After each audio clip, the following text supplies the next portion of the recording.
আগামী ত্রয়োদশ জাতীয় সংসদ নির্বাচনে পুলিশ কর্মকর্তাদের নিরপেক্ষ থেকে কাজ করার নির্দেশ দিয়েছেন প্রধান উপদেষ্টা ডক্টর মোহাম্মদ ইউনূস।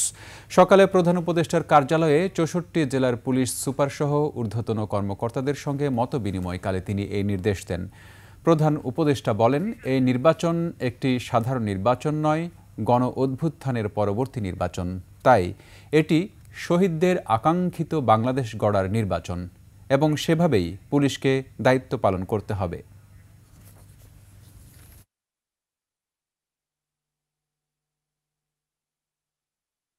আমাদের যে সমাজটা তৈরি হবে তার বিল্ডিং কোডটা কি হবে, যত বড় ঝাঁকুনি আসুক এটাকে নাড়াতে পারবে না।